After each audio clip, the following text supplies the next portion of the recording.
శ్రీ మౌద్గల్య శ్రీవత్ససగోత్రజాతౌ శ్రీ అప్పలార్యరత్నమార్య తనుభవౌద్వౌ శ్రీమత్సటారిచరణాంబుజంచరీకౌ శ్రీరంగరామానుజదేశికౌస్తు శ్రీవిష్ణుచిత్తకులనందనకల్పవల్లీం శ్రీరంగరాజ హరిచందన యోగదృశ్యాం సాక్షాత్ క్షమాం కరుణయా కమలామివాన్యాం గోదాం అనన్యశరణః శరణం ప్రపద్యే.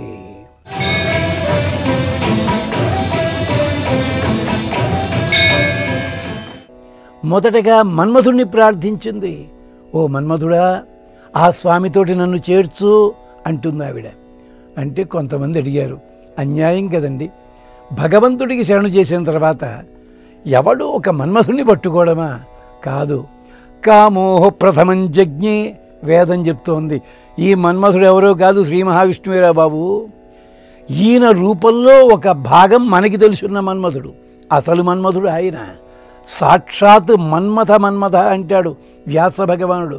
కృష్ణ పరమాత్మ సౌందర్యం చూసేసరికి ఆడపిల్లలే కాదుడ, ఒక్క క్షణం కంసుడు కూడా ఇలా చూస్తూ ఉండిపోయాట. రాయబారానికి వస్తే కృష్ణుణ్ణి అవమానపరచాలని వచ్చి రాగానే ఎవళ్ళు లేవద్దు, లేచి దండాలు పెట్టద్దు అంటూ అందరికీ కూడా ఒక ఆజ్ఞ పెట్టాడు దుర్యోధనుడు. కానీ కృష్ణుడు లోపలికి అడుగు పెడుతుంటే ఆ అడుగులు పెట్టే సౌందర్యం చూచి మైమరచిపోయి దుర్యోధనుడే లేచి నిలబడ్డాడు. మొత్తం మిగిలిన వాళ్ళంతా లేచి నిలబడి దండాలెట్టారు. అది అవశాహ ప్రతిపేదిరే. అలాంటి గొప్పతనం కలిగిన స్వామి. ఆ స్వామి అమ్మవారి కోసం దిగి వచ్చారు. ఆ స్వామిలో ఉన్న అంశ ఉన్న మన్మధుణ్ణి ప్రార్థించింది ఆవిడ. ఆ తరువాత ఒకచోట స్వామిని వేళాకోళం చేసింది. ఏం స్వామి, భూదేవతని తీసుకురావడానికి ఆ రోజు ఇంత కష్టపడ్డావా?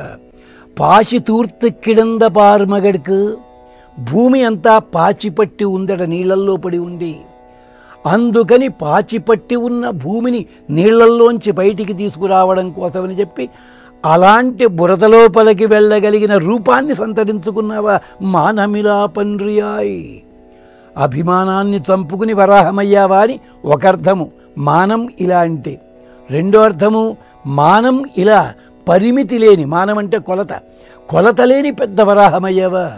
పైగా శ్వేత వరాహమయ్యావా స్వామి. ఏం నల్లటి వరాహం అయితే ఈ నలుపులో ఆ బురద నలుపు కలిసిపోతుంది, గొడవ వదిలిపోతుంది కదా. కాదు, నీకు కీర్తి కావాలి. తన కోసం ఇంత కష్టపడ్డాను అనుకోవాలంటే ఒంటి నిండా బురద అంటాలి కదా నీకు, అది 10 మంది చూడాలనా? అలా వచ్చేవా స్వామి? నిజమే, భార్య మీద ప్రేమ ఉన్న భర్తట భార్య ఏ స్థితిలో ఉంటే ఆ స్థితికి దిగి ఆమెను ఓదార్చి దగ్గరికి చేర్చుకుంటాను ఉంది కదా అంటుంది ఆవిడ. మరి నీకోసం ఇంత తపన పడుతున్నానే, రావద్దా? త్యాగరాజస్వామి అంటారు, ఎందరిలో నన్ను ఒక్కని బోభారమా, అంతమందిని రక్షిస్తున్నావు, నేను ఒక్కడనే కదయ్యా అంటారు. అలాగా అయినా స్వామి కరుణించలేదట. మేఘంగాళ్ అంటూ తిరుపతిలో ఉన్న మేఘాల్ని ప్రార్థించి ఈ స్వరూపమే అక్కడుంది అని జ్ఞాపకం చేయండి అయ్యా.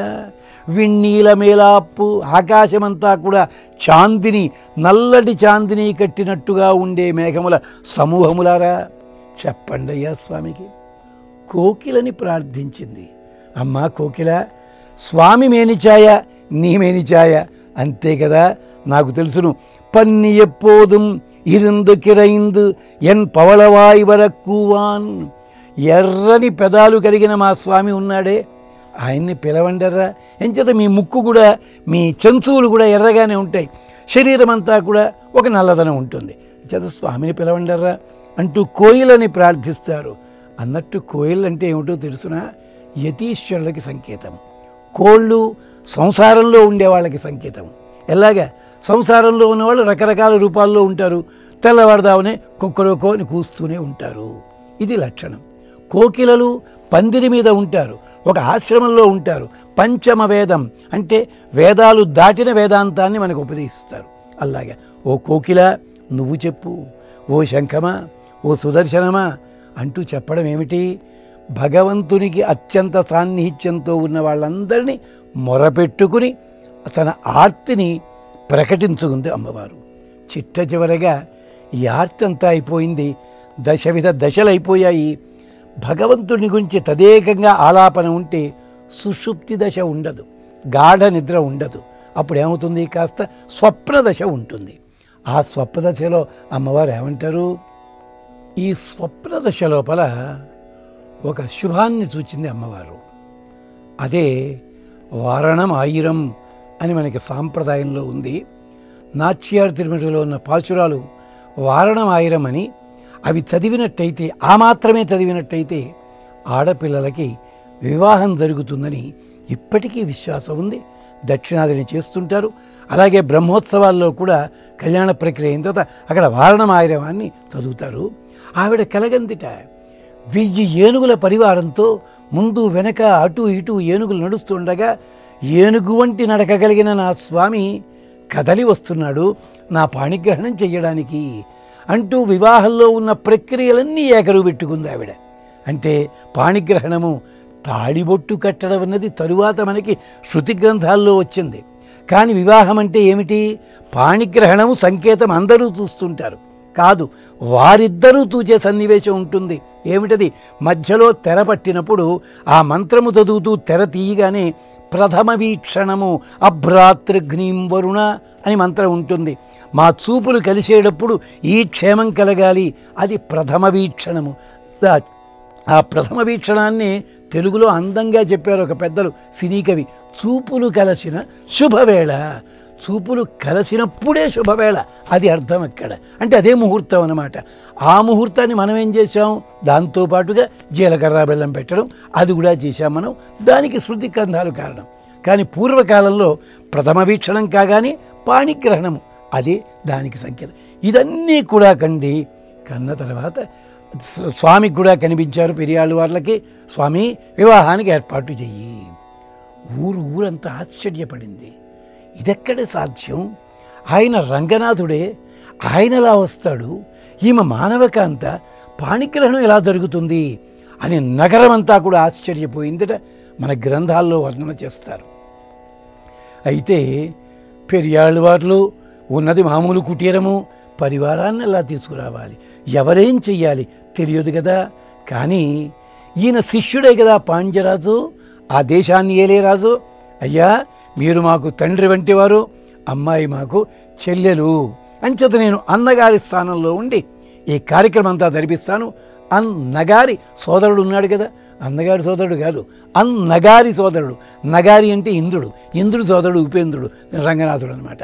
అందుకని ఆయనతో వివాహాన్ని నేను జరిపిస్తాను అంటూ కదలి వచ్చాడు ఆయన. ముత్యాల పల్లకి ఏర్పాటు చేశారట అమ్మవారిని స్వీకరింపజే. అంటే ముత్యాల పల్లకి అంటే కేవలము ముత్యములని కాదర్థం అక్కడ. ముక్త అంటే మోక్షము పొందిన వాళ్ళు, మోక్షము పొందిన ఎందరెందరో మహానుభావులంతా ముత్యముల రూపమెత్తి అమ్మవారిని సేవించుకోవడానికి వచ్చారట. ముత్యాల పందిరి తయారయ్యింది.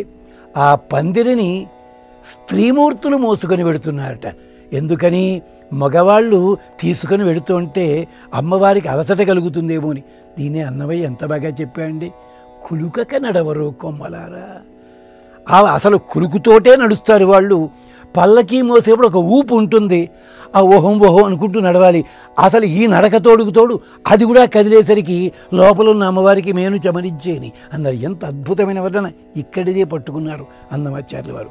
అలా ముత్యాల పల్లకి తీసుకుని వచ్చి అక్కడ మొత్తం అందరూ కూడా గోదాదేవి వస్తోంది, ఆముక్తమాల్యద వస్తోంది, పక్కకి తప్పుకోండి అంటూ జయధ్వనాలు చేస్తుండగా రంగనాథ క్షేత్రానికి లోపలికి వెళ్ళిన తర్వాత అక్కడ పెండ్లి హడావిడిట వాయుదేవుడు వచ్చాడట, అలంకారాలు చేస్తున్నాడట. మనకి వెంకటాచల మహత్యంలో ఈ ఘట్టాన్ని చాలా అందంగా వర్ణించారు. ఇంద్రాది దేవతలంతా మగ పెళ్లివారై వచ్చారట.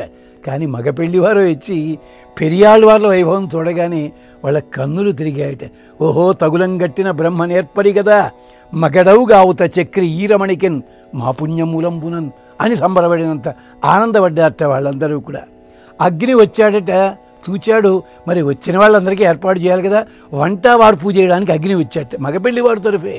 వెంకటాచల మహత్యం ఇత్యాది గ్రంథాల్లో ఈ వర్ణన చాలా విస్తారంగా చెప్తారు. అదే పద్ధతిలో బ్రహ్మగారు వచ్చారట. వైదిక విధులన్నీ నేను నిర్వహిస్తాను పెరియాళ్ళ వారిలో, స్వామి భయపడకండి నేనున్నాను అన్నాడు. ఇక శివ గణేశాదులంతా వచ్చారు. చుట్టూ రక్షణ కవచము, అంటే ఎక్కడెక్కడ ఎవళ్ళకి ఏ లోటు లేకుండా కూడా అన్నీ చూచి ఈ కళ్యాణానికి విఘ్నములు కలగకుండా ఏమీ కలగకుండా ఉండడానికి మేమంతా ఉన్నాము అన్నారు. వాయుదేవుడు వచ్చాడు, ఎవరెవరి వాహనాలు ఎక్కడెక్కడ ఆపాలో అక్కడ ఆపమన్నట్ట. ఇదంతా చమత్కారంగా వర్ణించారు పెద్దలు. అంటే ఒక కళ్యాణ వైభవాన్ని కన్నుల ముందు కట్టడానికి చేసే ప్రయత్నంలో పెద్దలిచ్చిన అద్భుతమైన ప్రక్రియ ఇది. వాహన అని చూచారట. వరుణదేవుడు వచ్చాడట, మొత్తం అంతా అలంకారాలు చేసి పెట్టాడట. అలంకారం అంటే అర్థం తెలుసునా? ఏ ఒక్కటి పూర్తి అయిన తరువాత ఇక మళ్ళీ కొత్తగా అలంకరించాల్సిన పని లేదో దాని పేరు అలంకారం. ఫలానా వారిని వేదిక అలంకరించుదాం అని కోరుతున్నామని చెప్పి 20 మందిని పిలుస్తారు. 20 మంది కాదు, 20వ వాడు వచ్చిన తర్వాత మళ్ళీ ఇంకోడు రాకూడదు, అలాంటి వాడిని పిలవాలి అలంకారం అని. వరుణదేవుడు అలంకారాలు చేస్తున్నాడు. కారణమేంటో లోకంలో ప్రతీతి ఉంది కదా, అలంకార ప్రియో విష్ణువు. అలంకారాలు కాదండి, నువ్వు ఏది చేసినా అలం అంటే అట్ట, అందుకని అలంకార ప్రియో విష్ణు అన్నారు. అలాగా అలంకారాలు చేస్తే వసువులు సంబారాలు పట్టుకొచ్చారు, వస్త్రాలు పట్టుకొచ్చారు. చంద్రుడు వీళ్ళంతా కూడా. ఎందుకు? వస్త్రం మీద ఎంతమంది దేవతలు ఉంటారో తెలుసునా? అగ్నేహ తూషాదానం, అగ్నిదేవుడు దారపు కండకి, వాయోర్వాతపానం, ఆ దారము తడపినప్పుడు వాయుదేవుడికి చాలా ఇష్టము. ఓషధీనాం ప్రఘాత, దానికి దారము గట్టిగా ఉందో చూడడానికి కొడతామే, అది ఓషధి వనస్పతి దేవతకి ఇష్టము. నిలువు దారాలు సూర్యులు, అడ్డదారాలు విశ్వేదేవతలు, ఆ మధ్యలో ఉండే ఖాళీలు నక్షత్రములు. ఎక్కడైనా ఒక చిన్నది తాడు తెగిపోతే ముడి వేస్తారే, పోగొంటారే, అది పితృదేవతలు. సర్వదైవత్యం వైవాస. ఇలాంటి వస్త్రములన్నీ కూడా రంగనాథుడు పసుపు పచ్చని వస్త్రం ధరించాడట. ఎందుకది? బ్రహ్మగారి తేజస్సుని తాను తేజస్సు తీసి పట్టు వస్త్రం కింద మార్చి తలకి కడితే పట్టము కట్టుట అయ్యింది. అప్పుడు కిరీటధారణ చేయించాడు. అలాంటి కాంతితో కలిసి వస్తే సనకాదులంతా వచ్చారు. పుణ్యతీర్థముల జలంతో అమ్మవారిని అభిషేకించడానికి స్వామిని. మరి అప్సరసలంతా కదలి వచ్చారు. అంటే స్వామి కళ్యాణంలో అన్ని రకాల పనులు చేస్తూ అందరినీ అలరించడానికని వచ్చారట వాళ్ళంతా. అలాగే కిన్నెర కాంతలు వచ్చారు, దీపాలు, కుంభదీపాలు, హారతులు, వీటన్నిటితోటి వచ్చారు. గంధర్వులు వీణా వేణు మృదంగాదులతోటి గానం చేస్తూ వాద్యాలతోటి. చివరికి ఇద్దరున్నారట, నారదుడు తుమ్ముడు పర్యవేక్షణ బాధ్యత వహించారట. అంటే నిజముగా నీవు శరణాగతి చేసినట్టయితే, ప్రపదనం కీర్తనం ప్రసూనార్పణం చేసినట్టయితే అర్చారూపంలో ఉన్న స్వామి కూడా కదలి వస్తాడు, నీ చెయ్యి అందుకుంటాడు అంటూ చెప్పడానికి ఈ సన్నివేశం. అలా అందరూ చూస్తుండగానే ఒక మెరుపు మెరిసినట్టుగా మారి అమ్మవారు స్వామిలో చేరారంటారు. అంటే జరిగే ముందు జరిగినవన్నీ అమ్మవారు కలగన్నది. ఏమిటది? మంగళ స్నానము, పాణిగ్రహణము, అశ్మారోహణము, అగ్ని ప్రదక్షిణము, లాజహోమము. ఇవన్నీ కూడా కలలోనే జరిగాయి. ఇలలో జరిగింది స్వామిలో ఐక్యం కావడం మాత్రమే. అంటే పాణిగ్రహణం అంటే పాణిం కృష్ణీశ్వ పాణిన, స్వామి ఈ చేతిని నీ చేతితో ఎందుకో చిటికన వేలు కాదు పట్టుకునేది పాణిగ్రహణము. అంటే ఇద్దరము కలిసి ఉంటామని చెప్పడానికి సంకేతము. అశ్మారోహణము, అప్పుడే మట్టెలు తొడుగుతారు. అశ్మారోహణం అంటే ఈ రాతి వలె నీవు స్థిరముగా ఉండాలి, నీతో పాటు నేను స్థిరముగా ఉండాలి, అశ్మారోహణము. లాజహోమం ఉంటుంది, అంటే కుటుంబ క్షేమం కలగాలని ప్రార్థించే లాజహోమము. అగ్ని ప్రదక్షిణము, 7 అడుగులు నడవడము, ఒక్కొక్క అడుగుకి ఒక్కొక్క మంత్రముతో మనకన్ని క్షేమములు కలవాలి. లోకంలో ఉన్న పిల్లలకి పెళ్ళిళ్ళు అయితే ఇదైతే, అమ్మవారు అయ్యవారు మాంగళ్యం తంతున అనేనా మమ జీవన హేతునా కాదు, లోకరక్షణ హేతున. ఇప్పుడు మనకి భయం లేదు జీవులందరికీ. ఎంచేత అమ్మ పక్కనే ఉండగా మనము ఎన్ని దోషములు చేసినా అమ్మ సవరిస్తుంది.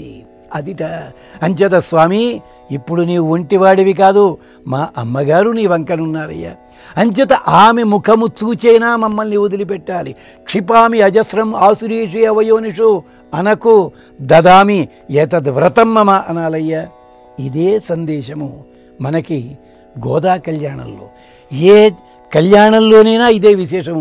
ప్రత్యేకించి గోదా కళ్యాణం ఎందుకు అంటే, కలియుగం లోపల మనకందరి కోసం అన్ని సంవత్సరాల కిందట కలియుగ ప్రారంభంలో 98 ఏళ్ళు అంటే ఒక శతాబ్దము దాదాపుగా ముగుస్తూ ఉండగా మన కోసం జరిగిన కళ్యాణము వేలాది సంవత్సరములుగా ఆచరిస్తూ వస్తున్నాము, అనుభవిస్తూ వస్తున్నాము. ఊహించుకుని ఊహించుకుని ఉవ్విళ్ళు ఊరుతూ ఆనందపడుతూ వస్తున్నాం. అందుకనే ఆ పండగని భోగి పండగ. భోగి అంటే భోగము కలిగినవాడు, భోగములు అందించువాడు, రెండర్థాలు ఉన్నాయి. అలాంటి వైభవాన్ని, గోదా కళ్యాణాన్ని మనము మనస్సులో నిలుపుకుని ఆస్వాదన చేసి ఆరాధన చేసినట్టయితే సర్వ విధములైన శుభములు, క్షేమములు, కామితార్థములు భగవంతుడు అమ్మవారితో కూడి లభింపచేయుగాక అంటూ పల్లాండు పల్లాండు అంటారు ఆళ్వార్లు. వేలాది సంవత్సరములు క్షేమంగా ఉండు స్వామి అంటూ ఆళ్వార్లు కూడా ఆళ్వార్ ఆచార్య ఎంబెరుమానార్లు అంటే భగవద్రామార్తులు ఇలాంటి పెద్దల ఆశీస్సులతో మనమంతరము కూడా శుభక్షేమములను పొందుదాం.